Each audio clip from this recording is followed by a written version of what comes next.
بسم الله الرحمن الرحيم.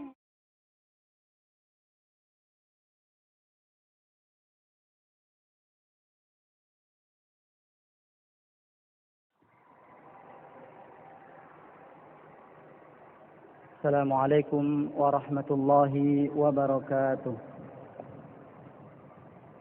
إن الحمد لله نحمده ونستعينه ونستغفره ونعوذ بالله من شرور أنفسنا ومن سيئات أعمالنا. من يهده الله فلا مضل له ومن يضلله فلا هادي له. أشهد أن لا إله إلا الله وحده لا شريك له، وأشهد أن محمدا عبده ورسوله صلى الله عليه وعلى آله وصحبه وسلم تسليما كثيرا.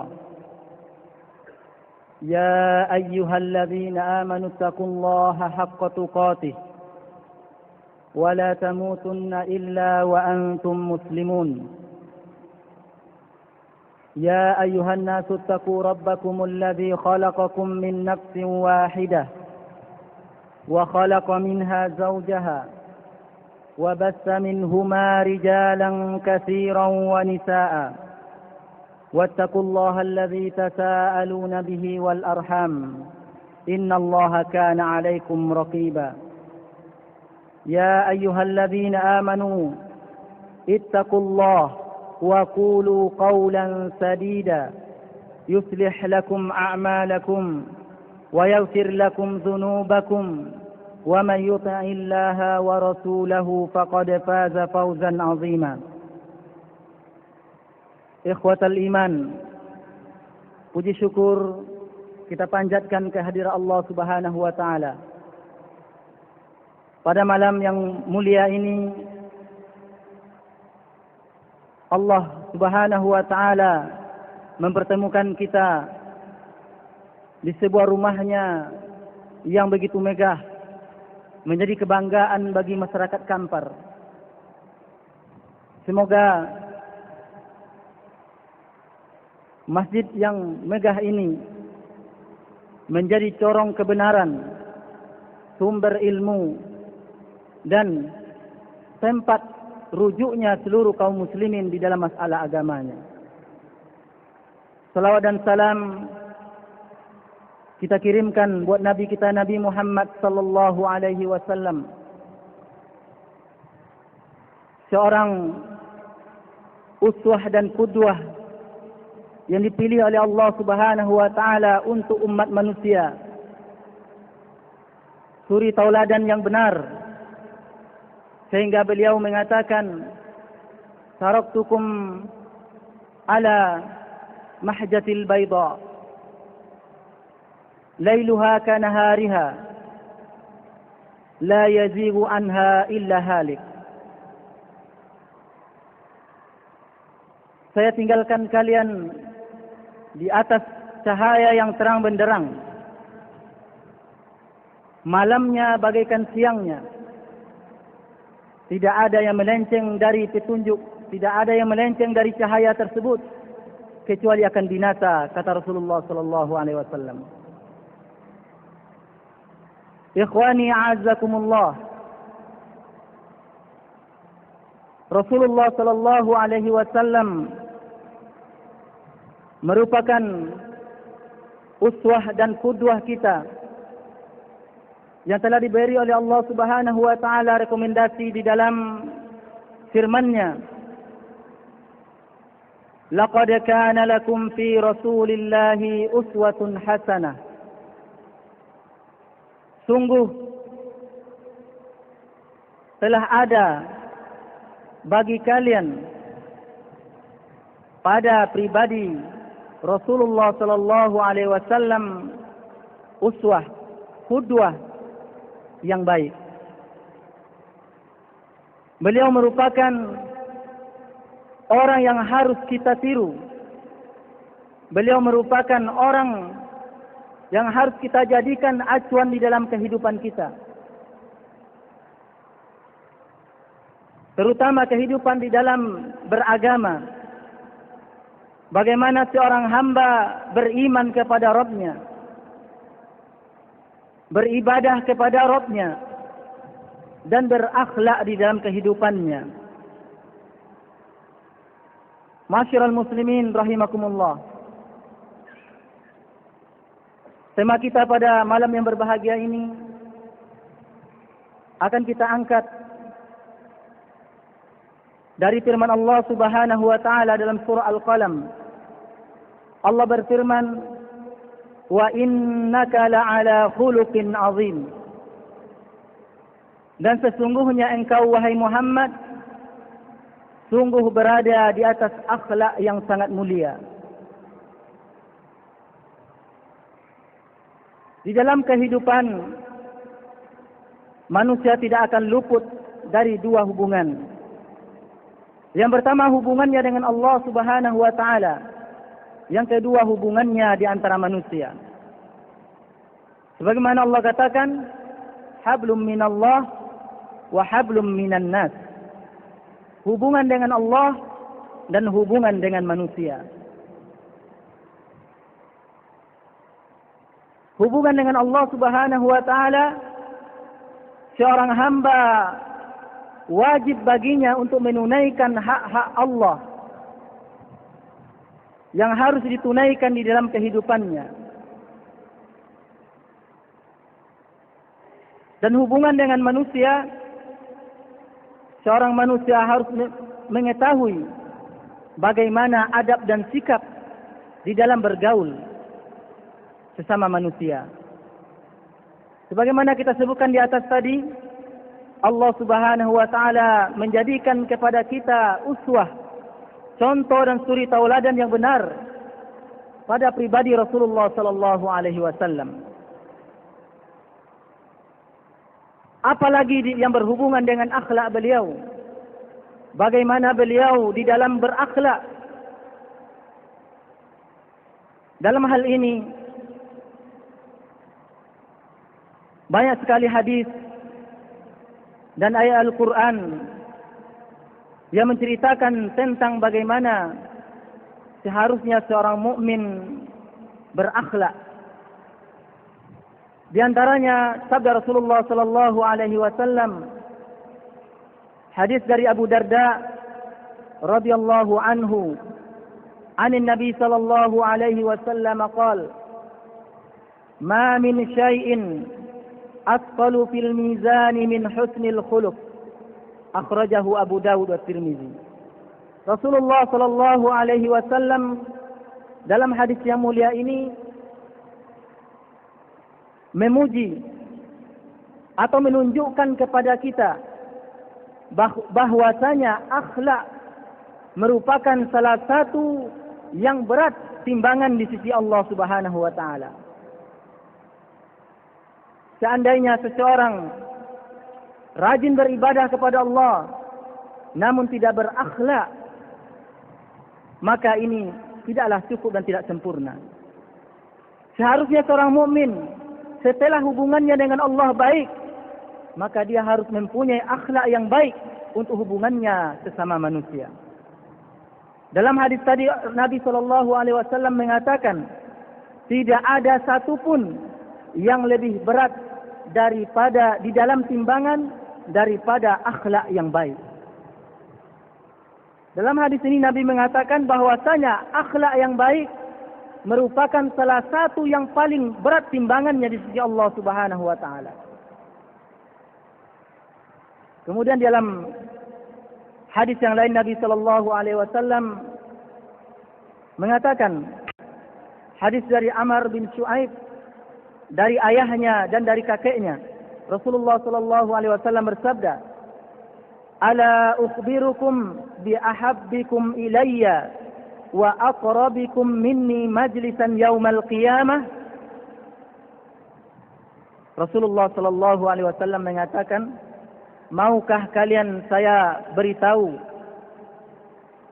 orang yang paling aku cintai dan orang yang paling dekat tempatnya denganku pada hari kiamat nanti, kata Rasulullah sallallahu alaihi wasallam. Fasakatal qaum, para sahabat terdiam. Fa'adaha marratan aw salasan. Beliau mengulanginya 2 atau 3 kali. Qala al-qaum, sahabat pun berkata, "Na'am ya Rasulullah." Ya, wahai Rasulullah, kami ingin diberitahu siapakah orang yang paling kamu cintai dan siapakah orang yang paling dekat tempat duduknya besok di dalam surga. Qal, Nabi sallallahu alaihi wasallam bersabda, "Ahsanukum khuluqan." Orang yang paling baik akhlaknya di antara kalian. Hadis dikeluarkan oleh Imam Ahmad dan Al-Bukhari. Jamaah yang dirahmati Allah Subhanahu wa taala. Hadis ini menjelaskan keutamaan akhlak yang mulia. Kalau kita tinjau, akhlak yang mulia itu mencakupi seluruh yang ada di sekitar kita. Bagaimana seorang muslim dengan orang yang lebih tua darinya. Bagaimana seorang muslim dengan orang yang sejawat dengannya.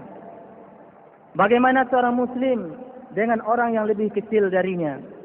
Bagaimana seorang muslim dengan makhluk-makhluk Allah yang ada di sekitarnya. Sampai-sampai Nabi sallallahu alaihi wasallam mengatakan dalam hal menyembelih, fa iza qaltaltum fa ahsinul qitlata. Kalau kalian ingin menyembelih, maka sembelihlah dengan baik. Tetap kita terapkan akhlak yang mulia di dalam menyembelih hewan yang kita miliki.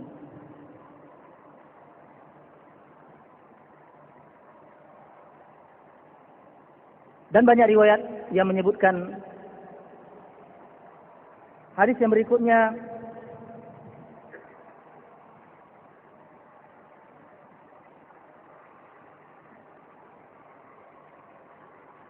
adalah Nabi sallallahu alaihi wasallam menyebutkan akmalul mu'mini imanan ahsanuhum khuluqan. Orang mukmin yang paling sempurna imannya mereka yang paling baik akhlaknya. Ini hadis tentang keutamaan berakhlak yang mulia.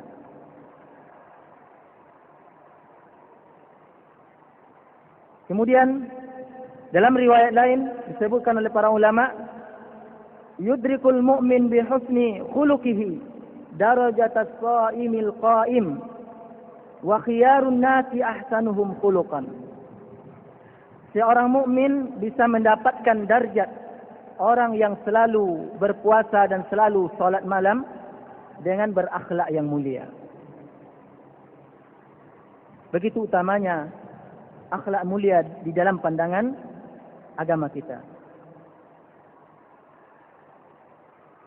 Kemudian pengarang kitab ini menyebutkan afdalul turuqi wa ashaluha. Sebaik-baik jalan dan semudah-mudah jalan litahalli bil akhlaqil hasanah huwa al-iqtida' bin Nabi sallallahu alaihi wasallam. Sebaik-baik jalan, semudah-mudah cara agar kita bisa menjadi atau kita bisa berakhlak yang mulia adalah iqtida' bin Nabi sallallahu alaihi wasallam. Mengikuti akhlak Nabi sallallahu alaihi wasallam. Bagaimana Nabi dalam situasi begini, bagaimana Nabi dalam situasi begini, semuanya telah menjadi contoh dan suri tauladan bagi kita semua. Kaum muslimin dan muslimat yang dirahmati Allah Subhanahu wa taala. Sebagaimana kita ketahui bahwasanya Nabi sallallahu alaihi wasallam dikatakan oleh Aisyah radhiyallahu anha ketika beliau ditanya oleh para sahabat tentang akhlak Nabi sallallahu alaihi wasallam, Aisyah mengatakan kana khuluquhul Quran. Adalah akhlak beliau Al-Quranul Karim.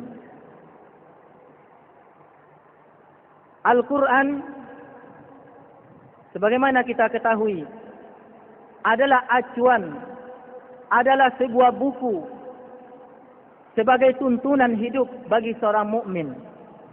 Apabila setiap mukmin melaksanakan, terutama yang berhubungan dengan akhlak-akhlak di dalam Al-Quran, maka dia akan menjadi seorang sosok bagaikan Al-Quran yang berjalan di muka bumi.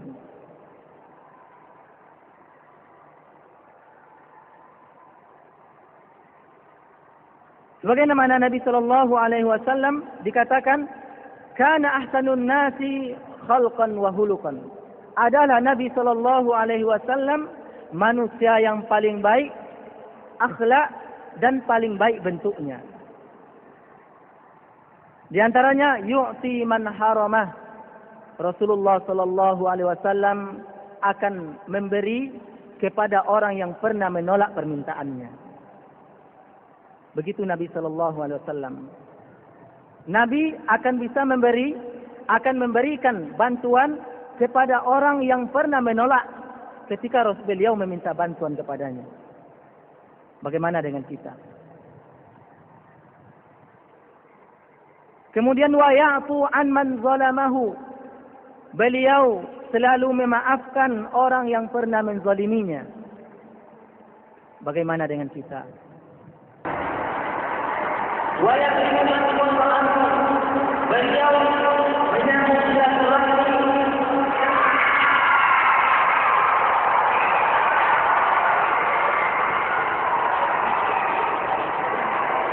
Beliau menyambut silaturahmi dengan orang yang pernah menzaliminya.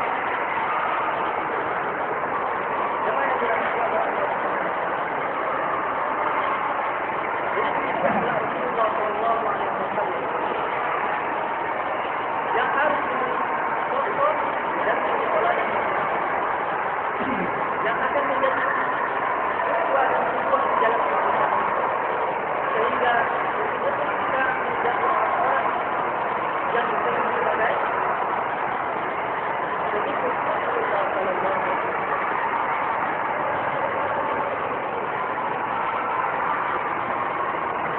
Kemudian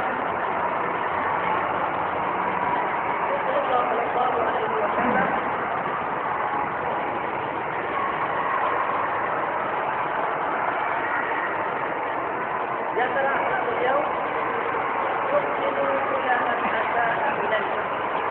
beliau berbuat baik kepada orang yang pernah berbuat jahat, yang pernah mengganggu, yang pernah mengganggu. Beliau membalas perbuatan buruk dengan baik.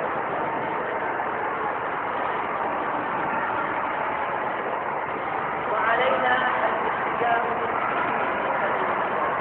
Maka wajib kita sebagai manusia untuk mengikuti beliau dalam seluruh keadaan-keadaan kita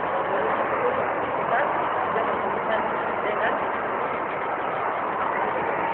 kecuali hal-hal yang memang untuk beliau yang tidak boleh kita ikuti. Baik ada hal-hal yang merupakan keputusan bagi Nabi sallallahu alaihi wasallam yang tidak boleh kita lakukan.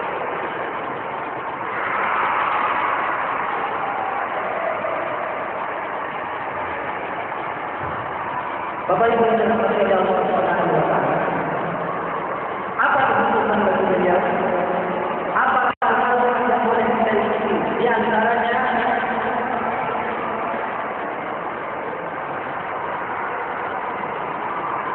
an-nubuwah, kenabian. Sebagaimana beliau menyatakan, tidak ada seorang nabi pun sebenarnya. Berarti tidak akan ada seorang utusan setelah beliau. Maka tidak boleh seorang menyatakan dia sebagai utusan setelah Nabi sallallahu alaihi wasallam tiada. Sebab tidak ada kenabian selanjutnya. Yang kedua, yang berhubungan dengan wahyu. Bahwa yang mendapatkan wahyu adalah Nabi dan Rasul.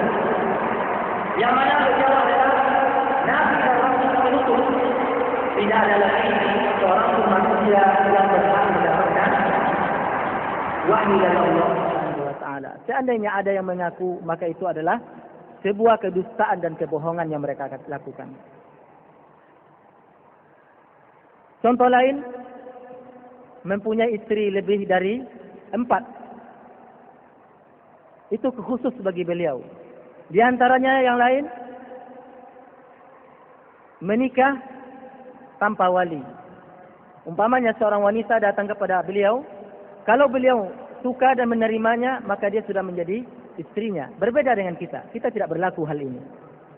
Ini hal-hal kekhususan bagi Nabi SAW dan hal-hal yang lainnya.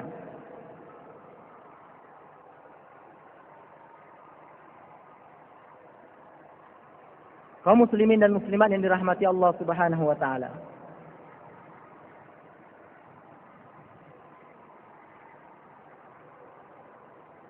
Berikut ini kita akan lihat bagaimana akhlak-akhlak beliau.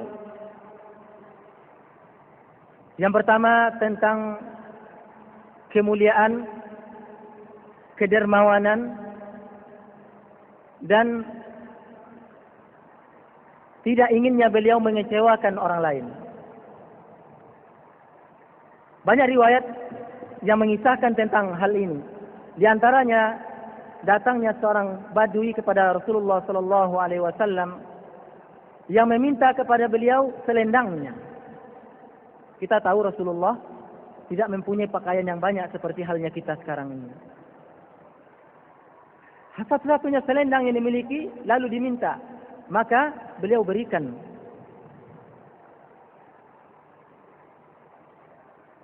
Hadis dari Jabir radhiyallahu an, Rasulullah sallallahu alaihi wasallam kata beliau, "Su'ilan nabiyyu an syai'in ma su'ilan nabiyyu an syai'in qattun faqala la." Tidak pernah Nabi sallallahu alaihi wasallam diminta sesuatu lalu dia mengatakan tidak. Ini selagi beliau bisa, beliau punya, beliau akan berusaha menyanggupi apa yang diminta oleh saudaranya. Kemudian kedermawanan beliau. Hadis dari Ibnu Abbas radhiyallahu anhuma.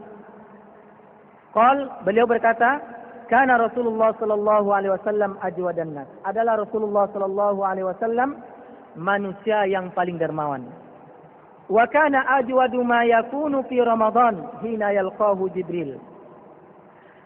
Dan paling dermawannya beliau yaitu pada bulan Ramadan. Kedermawanan beliau meningkat ketika bulan Ramadan, di waktu Jibril datang menemuinya. Kana yalqahu fi kulli lailatin min Ramadan. Adalah Jibril selalu mendatangi beliau setiap malam dari malam bulan Ramadan. Fayudarisuhul Quran. Jibril mengajarkan Rasulullah Al-Quran. Rasulullah sallallahu alaihi wasallam Rasulullah sallallahu alaihi wasallam ajwadu bil khair minar rihil mursal.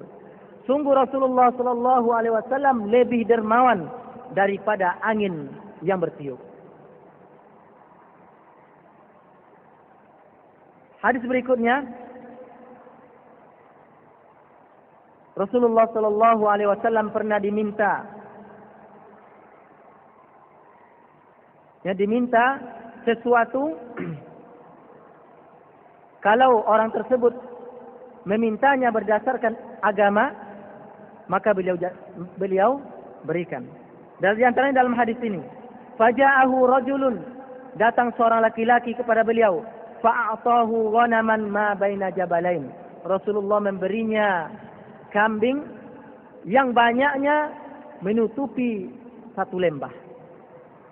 Yang lembah itu merupakan suatu dataran rendah yang berada di antara dua bukit. Kambing beliau memiliki kambing yang penuh memenuhi lembah tersebut. Maka orang itu diberikan semuanya. Dengan alasan apa? Orang itu meminta berdasarkan Islam. Lalu orang tersebut pulang kepada kaumnya dan berkata, "Ya kaum aslimu, wahai kaum masuk Islamlah kalian. Fa inna Muhammadan yu'ti ata'an la yakhsal faqah." Sesungguhnya Muhammad telah memberikan pemberian yang tidak takut kelaparan sedikit pun, tidak takut kemiskinan. Begitu Rasulullah sallallahu alaihi wasallam dalam kedermawanan beliau. Kemudian bagaimana dengan haya, rasa malu Rasulullah sallallahu alaihi wasallam? Hadis yang mulia menyebutkan bahwasanya al-haya'u la ya'ti illa bi khair. Rasa malu itu tidak datang kecuali dengan kebenaran. Rasa malu datang kecuali setelahnya datang kebenaran dan kebaikan. Seseorang malu melakukan satu perbuatan di hadapan orang banyak,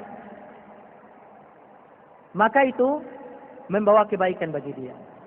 Apalagi kalau perbuatan tersebut adalah perbuatan yang betul-betul dilarang dalam agama kita. Melakukan sesuatu padahal mubah, namun itu mengurangi muruah seseorang, walaupun itu mubah, malu dia melakukan, maka itu adalah kebaikan bagi orang tersebut.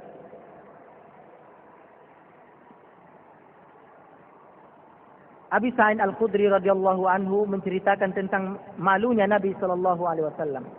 Beliau mengatakan, "Kana Nabi sallallahu alaihi wasallam ashadda haya'an min al-azra fi khidriha." Adalah Rasulullah sallallahu alaihi wasallam lebih pemalu daripada seorang gadis yang dipingit di dalam kamarnya. Kalau orang gadis sekarang sudah hilang perasaan malunya itu. Kalau dahulu orang-orang anak-anak gadis atau para pemudi, mereka malu, punya sifat malu yang tinggi, berbeda dengan pemudi-pemudi yang ada di masa sekarang. Ada yang mempunyai rasa malu tapi sedikit. Persentasenya lebih tinggi mereka-mereka yang sudah meninggalkan rasa malu mereka. Padahal Rasulullah sallallahu alaihi wasallam laki-laki yang beliau mempunyai sifat malu lebih dari malunya seorang anak gadis yang tidak pernah keluar dari rumahnya. Fa iza ra'a syai'an yakrahuhu arafnahu fi wajhihi. Apabila Rasulullah sallallahu alaihi wasallam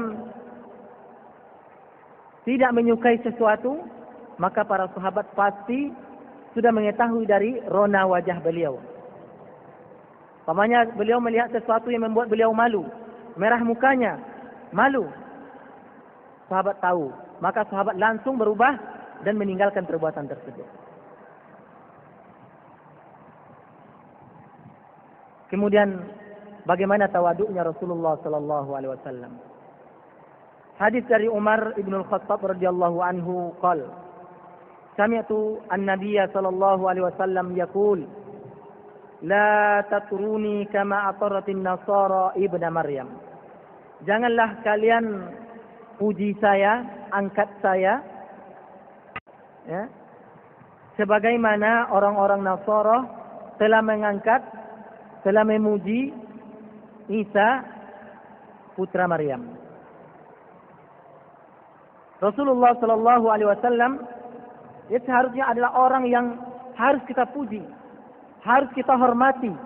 Namun beliau melarang kalau kita menghormatinya lebih dari kadar yang telah diberikan oleh Allah Subhanahu wa taala kepada beliau. Beliau melarang hal ini agar umatnya jangan berlaku hulu kepada beliau karena kecintaannya. Dan beliau dalam hadis ini melarang umatnya tidak menghormati beliau sebagaimana orang-orang yang tidak punya akhlak kepada beliau. Maka Rasul mengatakan, fa innama ana abdun. Saya ini adalah seorang hamba. Tidak ada bedanya saya dengan kalian. Saya manusia. Dalam Al-Quran, Nabi SAW banyak, Allah Subhanahu wa Ta'ala banyak menyuruh Nabi SAW mengatakan, Qul innama ana basyarum mislukum. Katakan, hai Muhammad, sesungguhnya saya ini manusia seperti kalian. Yuha ilayya. Perbedaan kita dengan beliau adalah beliau mendapatkan wahyu dari Allah Subhanahu wa Ta'ala.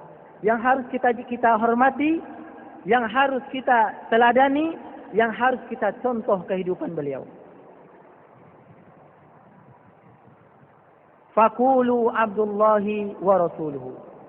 Penggalan hadis terakhir, Rasul menyuruh kita mengatakan beliau adalah hamba Allah yang hakiki, yang orang yang paling mengerti dengan Allah, yang paling mengerti bagaimana beribadah kepada Allah Subhanahu wa taala.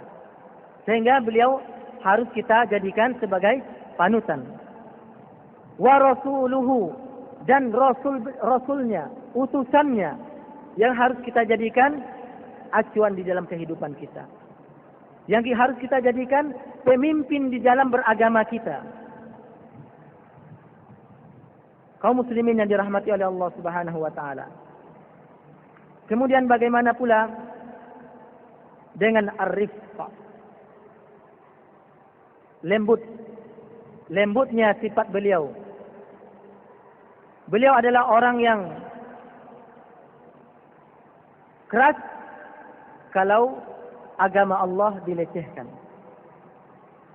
Beliau adalah orang yang pertama maju kalau orang menyerang agama Allah atau ingin menghancurkan agama Allah. Tapi beliau adalah seorang yang lembut, seorang pemimpin yang lembut. Sebagaimana Abu Hurairah radhiyallahu anhu menceritakan sebuah hadis yang sudah sering kita dengar, yaitu kisah tentang seorang badui yang kencing di dalam masjid.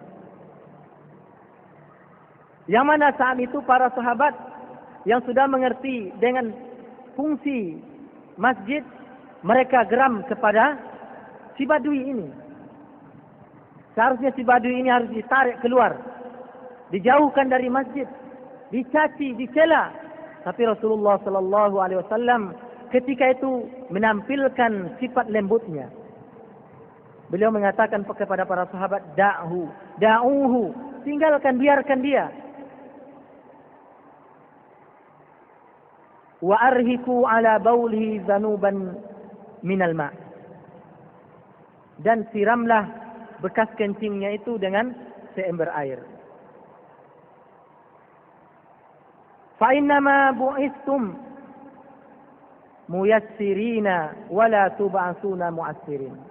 Sesungguhnya kalian ini wahai para sahabatku diutus untuk memberikan kemudahan, bukan untuk memberikan kesulitan. Begitu Nabi sallallahu alaihi wasallam. Kemudian wasiat beliau kepada Anas bin Malik ketika beliau dikirim untuk menjadi seorang dai. Pesan beliau sallallahu alaihi wasallam kepada Anas bin Malik, yassiru wala tu'assiru, sakkinu wala tunaffiru. Wahai Anas, yassir, mudahlah, permudahlah, berikanlah kemudahan dan jangan kamu persulit. Wasakkinu, tenangkanlah, jadikanlah manusia tenang. Wala tunaffir, jangan kamu jadikan mereka lari. Kemudian dari Aisyah radhiyallahu anha, ketika Aisyah menegur seseorang yang tidak berakhlak di hadapan Nabi sallallahu alaihi wasallam, maka Nabi sallallahu alaihi wasallam mengatakan, "Ya Aisyah, innallaha rafiqun yuhibbur rifqa." Wahai Aisyah, sesungguhnya Allah itu lembut dan suka kelembutan.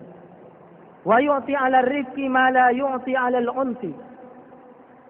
Allah Subhanahu wa taala memberikan kepada orang yang lembut apa yang tidak diberikan oleh Allah kepada orang yang kasar.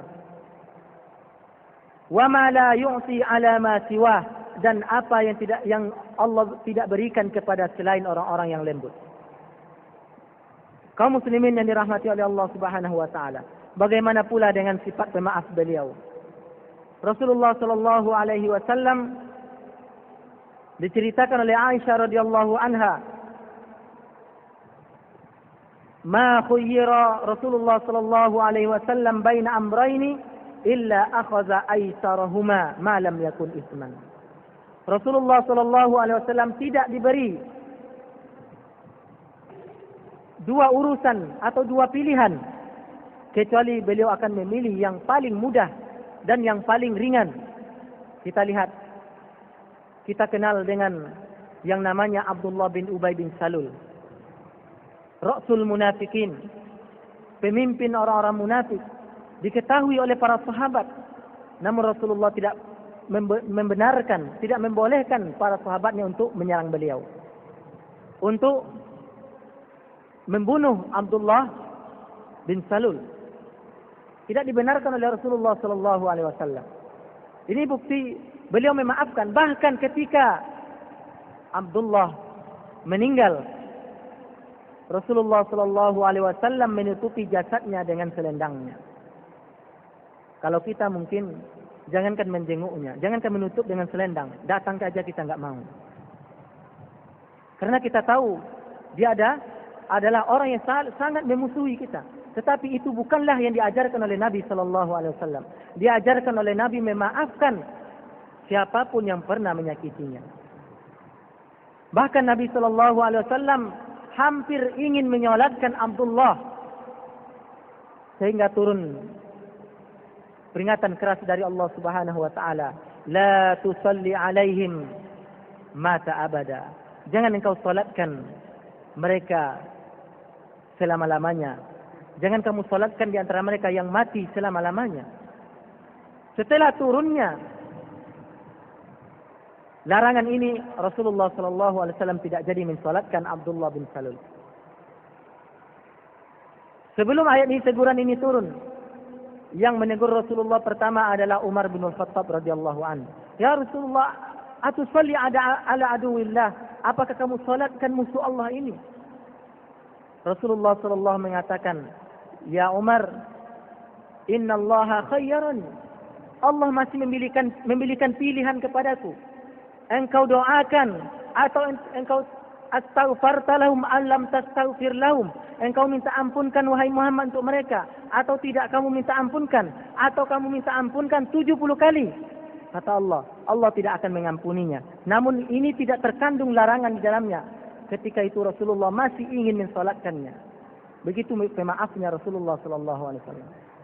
Namun setelah turun ayat yang kita bacakan tadi, la tusalli alaihim mata abada.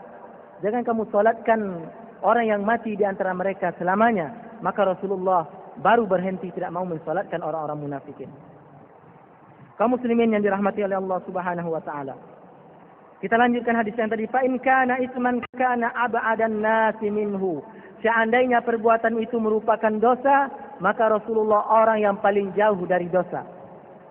Wa man taqama Rasulullah li nafsi. Rasulullah tidak pernah berbalas dendam karena dirinya, tidak. Rasulullah tidak pernah berbalas dendam kepada seseorang kalau yang disakiti dirinya.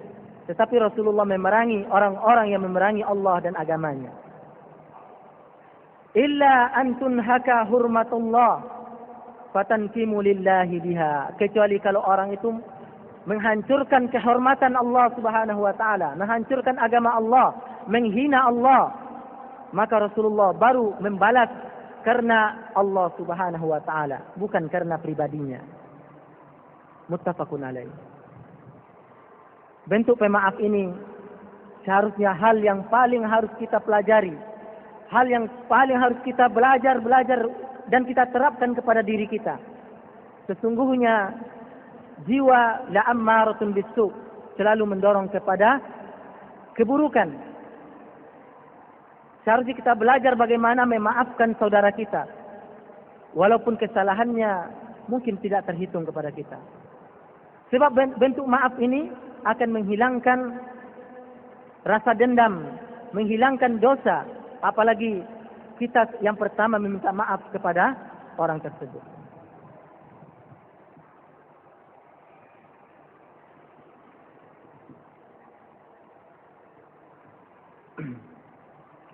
Bagaimana pula kasih sayang Rasulullah sallallahu alaihi wasallam?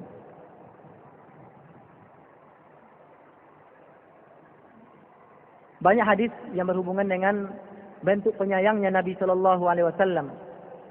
Yang pertama, firman Allah Subhanahu wa taala yang menyebutkan, laqad arsalna rusulan walaqad arsalna ilaikum rusulan azizan alaihi ma anittum. Maksud apa awalnya ya? Laqad ja'akum rasulun min anfusikum azizun alaihi ma anittum wa bil mu'minina raufur rahim. Sungguh telah datang seorang rasul dari jenis kalian. Azizun alaihi ma anittum. Sangat berat baginya apa-apa yang menimpa kalian. Wa bil mu'minina raufur rahim. Azizun alaikum wa bil mu'minina raufur rahim. Ayat ini menjelaskan sifat Rasulullah sallallahu alaihi wasallam yang sangat penyayang kepada umatnya. Kalau seandainya satu perbuatan akan memberatkan umatnya, beliau tidak mewajibkan umatnya. Salah satu contoh adalah bersiwak setiap kali berwudu. Nabi sallallahu alaihi wasallam menyebutkan, "Laula an asyqa ala ummati la amartuhum bis-siwak inda kulli wudu." Dalam riwayat lain, "La amartuhum bis-siwak inda kulli shalah." Seandainya tidak memberatkan umatku, sungguh aku perintahkan mereka bersiwak setiap kali berwudu. Riwayat yang keduanya, bersiwak setiap kali akan sholat. Ini mungkin merepotkan. Kalau kita orang tidak boleh bersiwak, di mana-mana kita bawa, dan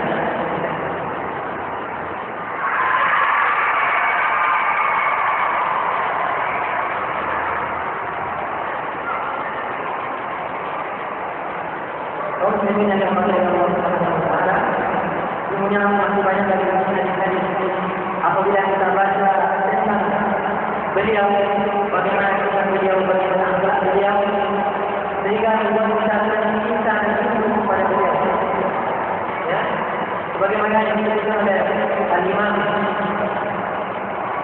Muhammad bin Abdul Wahhab